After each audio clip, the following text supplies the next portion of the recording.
Hello, beautiful, beautiful, beautiful, beautiful, beautiful black people. I hope that all is well in your world. And this day has been a very, very successful day for you and all of your wonderful, wonderful, wonderful black loved ones. My beautiful people, are you familiar with the Homestead Act? The Homestead Act is probably the most rewarding affirmative action program for white folks that they have ever given to themselves.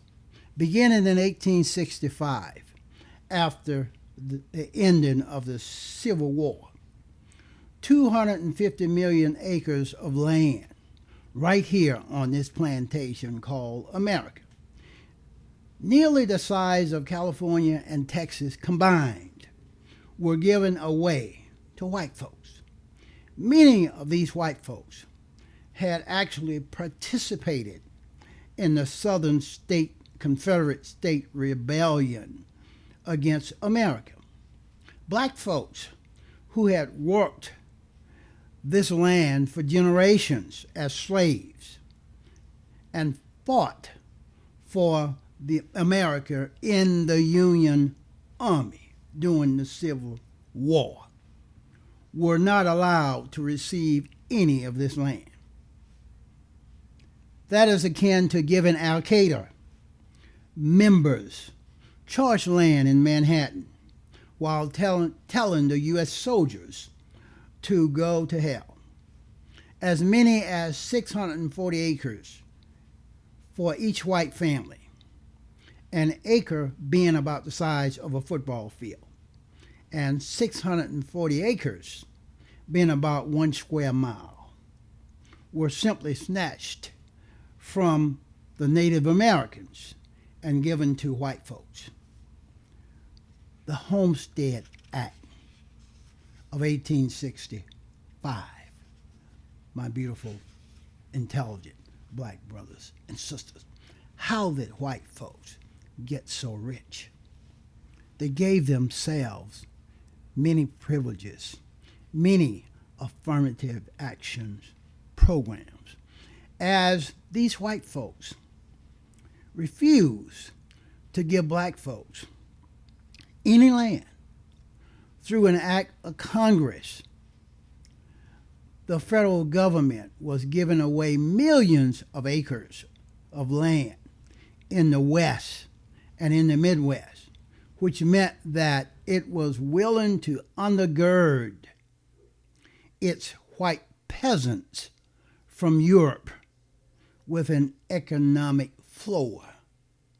But not only did they give these white folks from Europe land, they built land grant colleges with government money to teach them how to farm the land.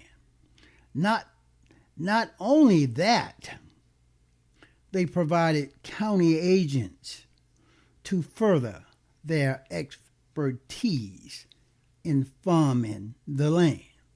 Not only that, they provided low interest rates in order that they could mechanize their farms.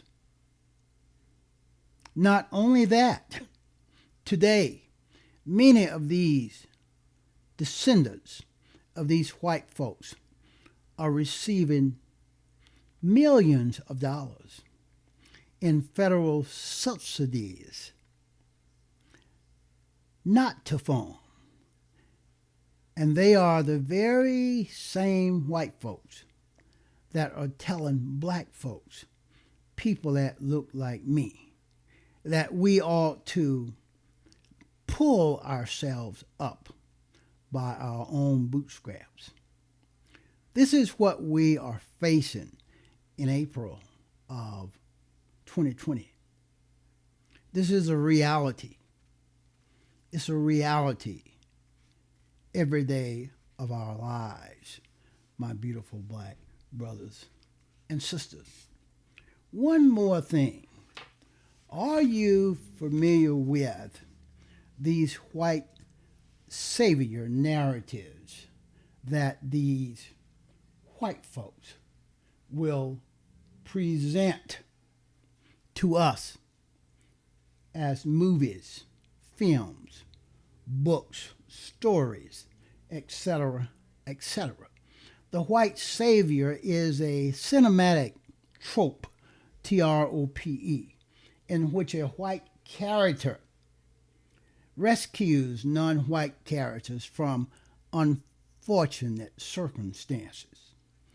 This trope appears in an array of genres of films in American cinema, wherein a white protagonist is portrayed as a messianic figure who often learns something about himself or herself in the course of rescuing these non-white characters from their plight. This narrative, this trope narrative of the white savior is one way that mass communication medium of cinema represents the sociology of race and ethnic relations by presenting abstract concepts such as morality as characteristics that are only innate racially and culturally to white folks, not ever to be found in black folks or non-white folks. This white savior is often portrayed as a man who's out of place within his own society until he assumes the burden of racial leadership to rescue non-white folks and foreigners from their suffering. As such, this white savior story have been described as essentially grandiose, expeditionistic, and narcissistic fantasies of psychological compensation needed by these white folks. And these white savior cinemas are supposedly based on a true story.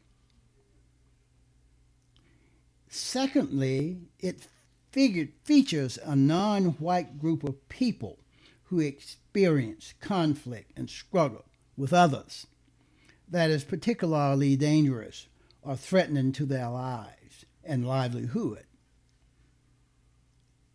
Then a white person, the savior, enters the milieu, and through their sacrifices, this white savior is a teacher, a mentor, a lawyer, a military hero, an aspiring writer, or wannabe Native American warrior, is able to physically save or at least morally redeem the person, the community of folks of color by the time these white savior movies end. These types are stories. For example, Up the Down Staircase, Dangerous Minds. Remember those? White trope narratives. White trope narratives. 12 Years a Slave. Just another slave movie which racist white Hollywood love to make and present to the world. 42. The Air Up There, Amistad, Avastar, The Blind Side, Blood Diamond. I could go on and on, naming these white savior trope narratives that these racist, dumb white folks are presenting to black folks. Just another way to degrade black folks. Just another way to demoralize black folk. Just another way to suggest that white folks are superior. Just another way to sustain, to push forward that white supremacy ideology. That's what I have on this one. Please go to the thrasherway.libsyn.com and you will have access to all that I do, my beautiful, intelligent black brothers and sisters. Talk to you again soon.